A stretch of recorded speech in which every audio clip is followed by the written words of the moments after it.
Bendiciones, hermanos en el Señor. Mi nombre es Melissa Vázquez, soy mexicana de la ciudad de Monterrey y me encuentro sirviendo al Señor con mi esposo en Inglaterra. Antes de iniciar, quiero presentar este estudio en las manos del Señor. Padre, yo te doy tantas gracias, Señor, en esta hora, Señor, que me das el privilegio de hablar a tu pueblo. Yo te pido, Espíritu Santo, que sea la palabra tuya, Señor, que hables, Señor, a través de mi boca. Señor, reconozco que no soy nada ni nadie, Señor, pero si no es la obra poderosa de tu Espíritu Santo, yo te ruego que tú hables a tu pueblo, Señor, traigas claridad, rompe toda fortaleza que se levante en contra, Señor, de las santas escrituras, Señor, y de la revelación de tu palabra. Habla a tu pueblo, yo te lo pido, Espíritu Santo, en el nombre de Jesús. Amén. Gloria a tu nombre. Para comenzar, quiero dar un pequeño testimonio de mi vida en Cristo y cómo llegué a dedicarme a servir al Señor y por qué estoy haciendo este estudio. Yo crecí en un hogar no cristiano, en una familia disfuncional y en medio de una crisis matrimonial, cuando mis padres estaban a punto de divorciarse, conocí a Cristo en mi preadolescencia. Desde que conocí al Señor, me enamoré profundamente de Él, de tal manera que me restauró mi autoestima y me dio un profundo sentido de propósito. Desde temprana edad empecé a servirle, pero al pasar de los años el amor del mundo empezó a entrar en mi corazón. En la mitad de mi carrera universitaria comencé a estudiar ópera y mi objetivo era ser una reconocida cantante de ópera para restaurar las artes y glorificar así a Dios. Pero en realidad mi corazón anhelaba la fama, la vanagloria, el éxito. Llegué a estudiar con reconocidos maestros de ópera. El último que tuve fue el recién fallecido Franco Iglesias, un reconocido barítono y formador vocal durante 3 décadas en Nueva York. Y fue el maestro vocal del famoso cantante Plácido Domingo. Y bien, pues preparándome para hacer mi debut en Miami y terminando de audicionar en el Teatro La Scala de Milano en Italia, fue cuando el Señor me llama de vuelta a regresar a Él. Para ese momento mi corazón estaba comprometido en el mundo y en mi hipocresía decía de amar a Dios, pero la realidad era que la ópera era mi ídolo y mi deseo era más la vanagloria y fama que darle la gloria a Dios. Desgraciadamente, en las iglesias que asistí en México predicaban un evangelio moderno de hacer raíces en esta tierra y tesoros en este mundo. Estando en Italia, el Señor me llama a regresar a Él con todo mi corazón, y los mensajes que ahora escuchaba eran un llamado al arrepentimiento, a tomar mi cruz, a abandonar mi estilo de vida de pecado y a seguir con todo mi corazón a Cristo. Un mensaje de renuncia y santidad que no me gustaba escuchar, porque estaba acostumbrada a escuchar mensajes en la iglesia que fueran de acuerdo a mis sueños, que no tenía nada que ver con pagar el precio, renuncia o santidad. Después de mucha lucha, el Espíritu Santo terminó convenciéndome de pecado, y a través de un profundo arrepentimiento y confesión de pecado, volví a los caminos del Señor. Aleluya. Cuando regresé al Señor, Él me empezó a enseñar el estándar de santidad necesario para heredar la vida eterna. Y que era necesario ser santos no solo adentro, sino también por fuera. Yo siempre pensé que a Dios solo le importaba nuestro corazón y que no le importaba lo de afuera. Es más, yo siempre condenaba como religiosos a todos aquellos que predicaban que la mujer debía de vestir con modestia, en santidad, y que no debería maquillarse. Para mí eso era no negociable y no estaba dispuesta a cambiar en ese aspecto. Y después de un periodo de fracaso en mi vida, donde todo me salía mal y las puertas del cielo estaban cerradas para mí, en mi dolor decidí buscar al Señor en ayuno y oración, y empecé a pedirle al Señor que me revelara todas las cosas que le estaba fallando, y que quitara todo orgullo de mi vida, que no me permitía ver mi pecado. Fue ahí donde el Señor me muestra muchas cosas que estaban mal, y una de ellas era el maquillaje. Allí el Señor me muestra claramente en las Escrituras cómo Él considera el maquillaje y las mujeres que lo usan. Al terminar ese periodo, quedé completamente transformada para nunca más ser la misma.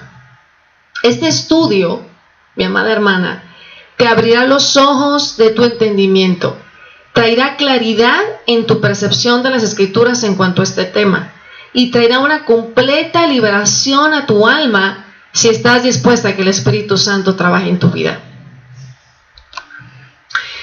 Y bueno, quiero comenzar con la base bíblica del maquillaje. Para empezar, quiero comentar que no hay ningún versículo en la Biblia donde Dios pida a la mujer u hombre que se maquille. Si fuera así, Dios lo hubiera puesto en la palabra. Dios quiere que nos presentemos con nuestras caras limpias y naturales, tal y como somos con los demás y delante del Señor. Él creó nuestro rostro y todo nuestro cuerpo ha sido maravillosamente creado y formado, tal como dice en Salmo 139:13. Dice, porque tú formaste mis entrañas, tú me hiciste en el vientre de mi madre, te alabaré porque formidables, maravillosas son tus obras. Estoy maravillado y mi alma lo sabe muy bien. De acuerdo con la palabra del Señor, no hay ninguna clase de cosmético que pueda mejorar o embellecer el rostro que Dios creó. El maquillaje es una falsa y superficial apariencia que Dios no pretende agregar y aceptar en su creación. Satanás ha convencido al mundo a través de la televisión, los medios de comunicación y la publicidad que los rostros que Dios creó no son suficientemente hermosos. La verdad es que nuestros rostros son perfectos en la manera como Dios los diseñó y nosotros podemos regocijarnos en cómo Dios nos creó. No deberíamos de desear una falsa apariencia, ya que la palabra de Dios dice en 1 Corintios 13:6 que el amor no se goza de la injusticia, mas se goza de la verdad.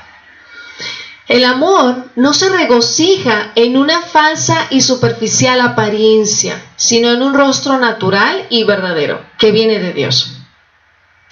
Hay 3 escrituras en la Biblia que nos enseñan a abstenernos a maquillarnos. Esto viene en 2 de Reyes 9:30, Jeremías 4:30 y Ezequiel 23:40. Y antes de iniciar a ver lo que dicen estos pasajes, quiero comentar que en todas las Escrituras el Señor no ordena a ninguna mujer que se maquille o que use cosméticos, sino que todas las referencias que tenemos en la palabra del Señor son negativas.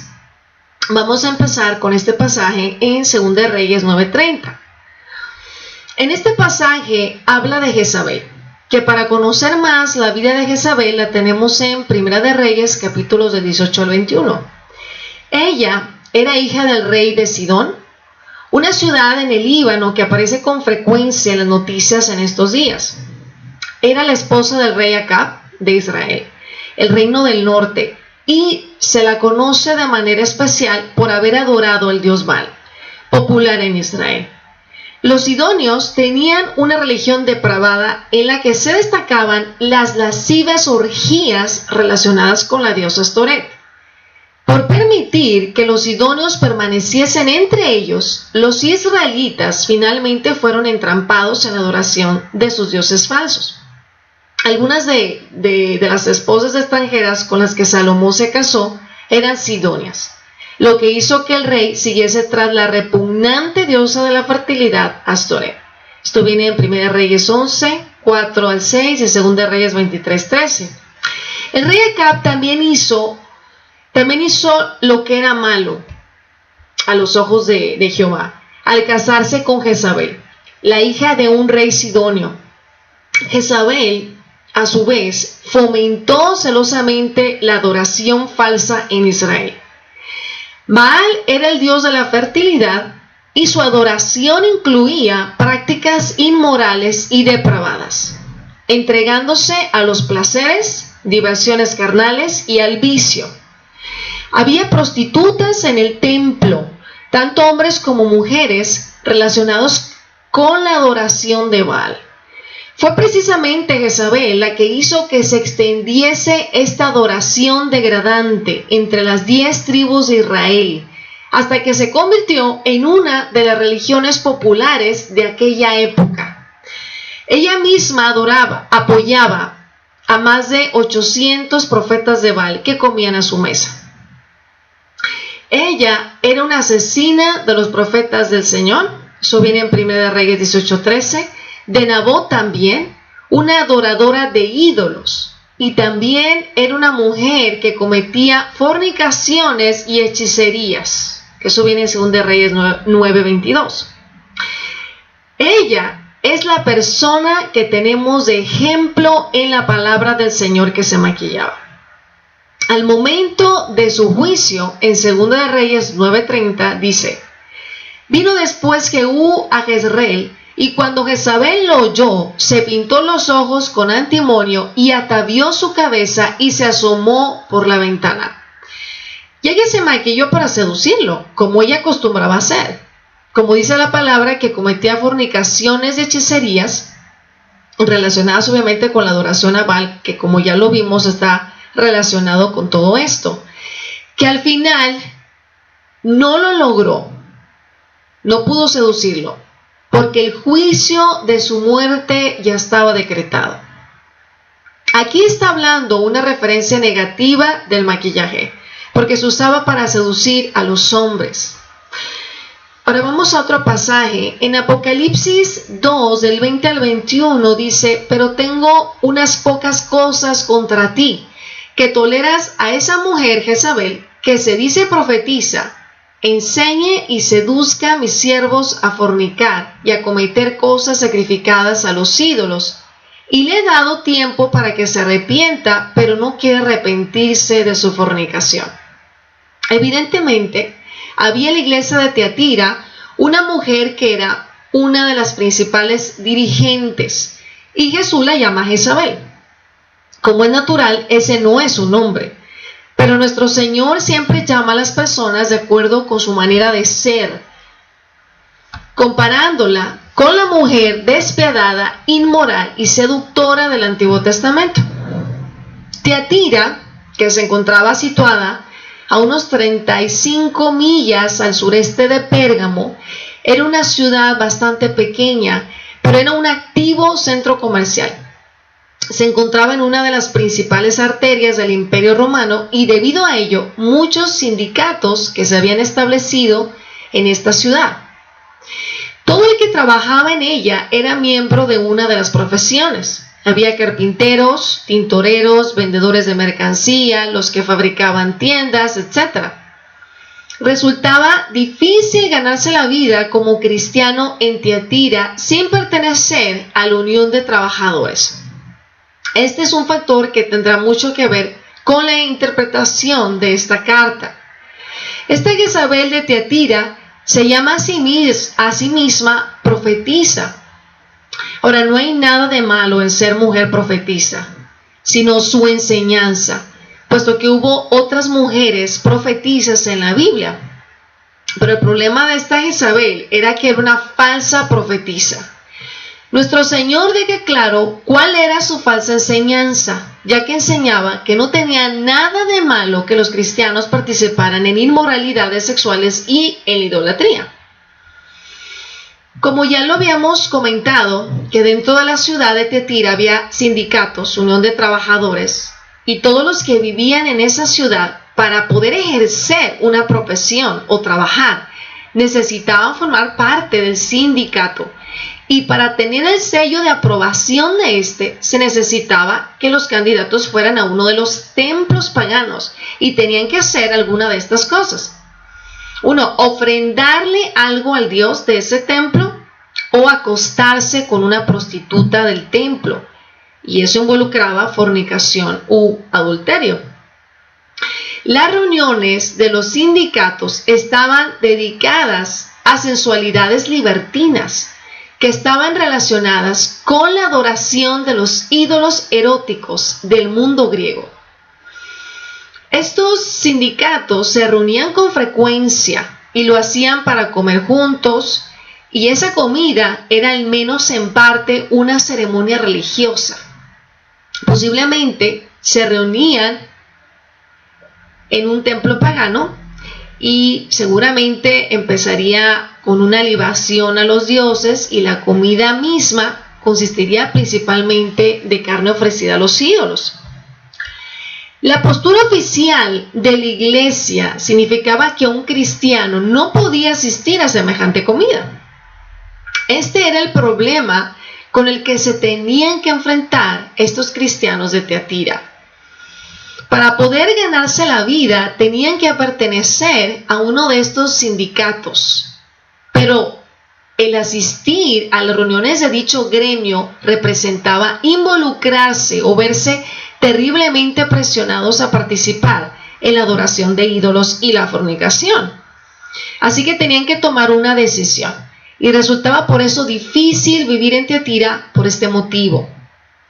Pero aparentemente esta Jezabel había empezado a enseñar que estaba bien que cumpliesen con los requisitos del sindicato, que era necesario que se sometiesen a las presiones del mundo que le rodeaba a fin de poder ganarse la vida, y que Dios lo entendería y lo pasaría por alto. Su filosofía era lo que escuchamos con frecuencia en nuestros días: los negocios son los negocios. Si las prácticas de los negocios chocaban con los principios cristianos, no quedaba más remedio que olvidarse de los principios, porque era preciso ganarse sustento. ¿Has oído alguna vez este argumento? Seguro que sí. Todo este argumento es algo semejante a lo que sucede actualmente en aquellas iglesias que aceptan la sexualidad despreocupada y la falta de principios que está tan extendida en nuestra sociedad. Pero aplicándolo al maquillaje, muchas de las cristianas evangélicas se están sometiendo a este principio mundano que es el maquillaje para poder ser aceptadas en la sociedad. Y en el ambiente laboral ha llegado a convertirse en un requisito y parte intrínseca de la vestimenta de la mujer. En la mayoría de las iglesias no se habla de esto, sino todo lo contrario. Vemos aún líderes mujeres usando la misma vestimenta del mundo, y en algunas ocasiones peor, dando así un mal testimonio a imitar para las mujeres de la congregación. Pero fijémonos muy bien en que el Señor hace a la iglesia responsable de todo esto, por lo que la acusación que les hace es: tengo contra ti que toleras a la mujer Jezabel. Este es un problema con el que es preciso que se enfrenten en la actualidad los dirigentes de las iglesias, de la misma manera que debían enfrentarse con él los de la iglesia del primer siglo. En este pasaje, de nuevo, se está hablando de Jezabel, relacionándola con la idolatría y la fornicación, y esto está conectado, está ligado con el maquillaje, porque este tiene como origen la seducción al hombre.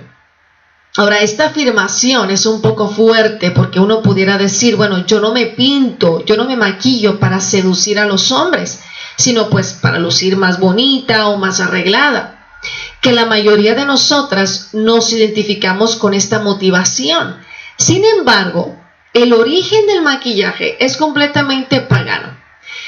En el siguiente pasaje se muestra claramente la vestimenta de una prostituta, y eso lo vamos a ver en Jeremías 4:30. En este pasaje está hablando de los juicios tan tremendos que Dios pronunció contra Israel. Y recordemos que Jeremías fue un profeta que anunció la destrucción de Jerusalén, del templo y su cautiverio a Babilonia. Y el Señor trajo ese juicio porque Israel se prostituyó con ídolos, además de otros pecados como el orgullo y la apostasía. Y el Señor la comparaba con una prostituta.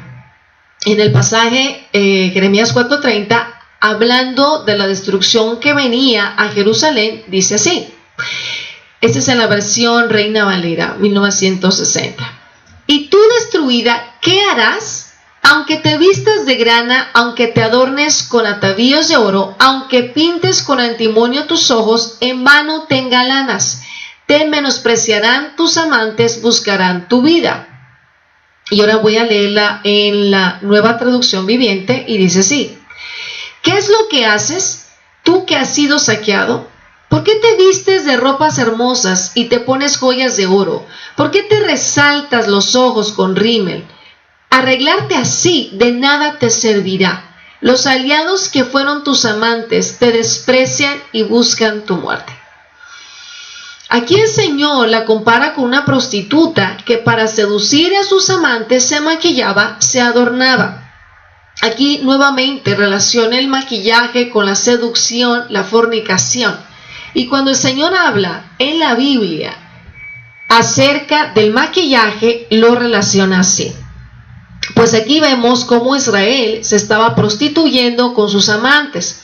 Ahora vamos a ver otro pasaje que habla a esto con más claridad. Eso viene en Ezequiel 23 del 36 al 44 y dice así: y me dijo Jehová, hijo de hombre, ¿no juzgarás tú a Ola y a Oliva y les denunciarás sus abominaciones? Porque han adulterado y hay sangre en sus manos, y han fornicado con sus ídolos, y aun a sus hijos que habían dado a luz para mí, hicieron pasar por el fuego, quemándolos. Aún esto más me hicieron, contaminaron mi santuario en aquel día, y profanaron mis días de reposo, pues habiendo sacrificado sus hijos a sus ídolos, entraban en mi santuario el mismo día para contaminarlo. Y aquí así hicieron en medio de mi casa.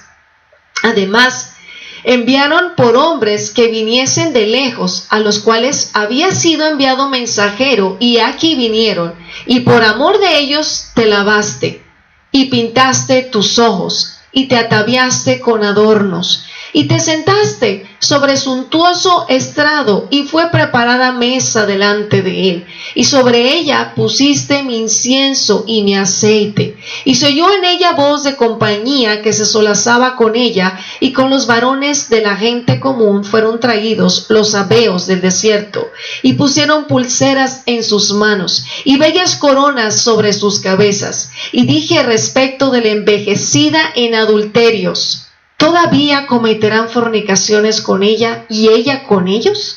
Porque han venido a ella como quien viene a mujer ramera. Así vinieron a Ola y a Oliva, mujeres depravadas.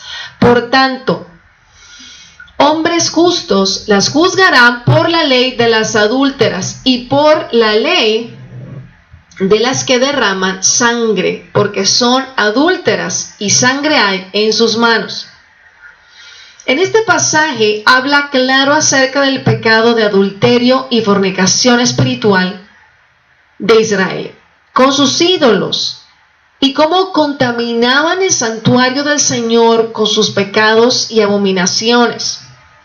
Después le describe en el versículo 40 cómo se lavaba, se maquillaba y se arreglaba para sus amantes, porque vinieron a ella como quien viene a mujer ramera, como mujer prostituta, y la juzgará con la ley de las adúlteras.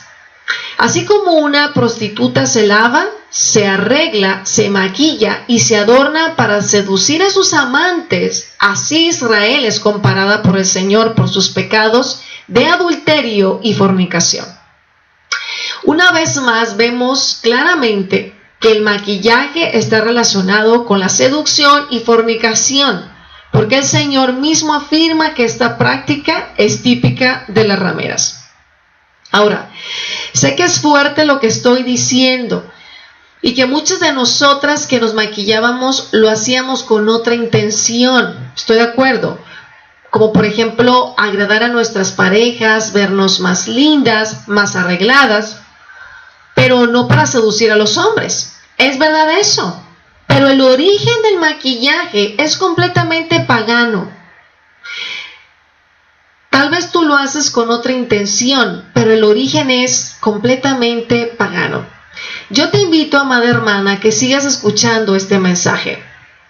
Viendo estas escrituras, podemos ver que la palabra del Señor está claramente en contra de esta práctica. Porque en toda la Biblia no vamos a encontrar ni siquiera un verso bíblico donde Dios ordene el uso del maquillaje o cosméticos para su pueblo, sino lo que el Señor quiere que reflejemos es su carácter en nuestras vidas, como lo dice en 1 Timoteo 2, del 9 al 10, que dice así: asimismo que las mujeres se atavíen de ropa decorosa, con pudor y modestia, no con peinado ostentoso, ni oro, ni perlas, ni vestidos costosos, sino con buenas obras, como corresponde a mujeres que profesan piedad. El Señor quiere que seamos modestas en nuestra manera de vestir y arreglarnos. El modesto no tiene o no manifiesta una alta opinión de sí mismo, sino que le resta importancia a sus virtudes y logros y tiene a la vez la capacidad para reconocer sus defectos y errores. De allí que el principio fundamental de la modestia sea evitar atraer la atención hacia uno mismo y evitar los comportamientos excesivamente egoístas o individualistas. El maquillaje, sea moderado o excesivo, siempre va a llamar la atención. Y el Señor quiere que seamos sencillas o modestas en nuestra manera de vestir y en nuestro carácter. Y que en nuestro comportamiento abunden las buenas obras como mujeres que profesan piedad.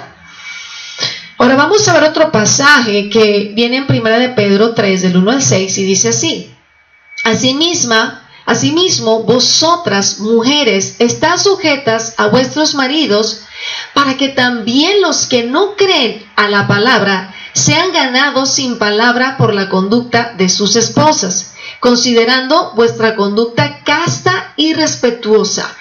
Vuestro atavío no sea el externo de peinados ostentosos, de adornos de oro o de vestidos lujosos, sino el interno, el del corazón, en el incorruptible ornato de un espíritu afable y apacible que es de grande estima delante de Dios.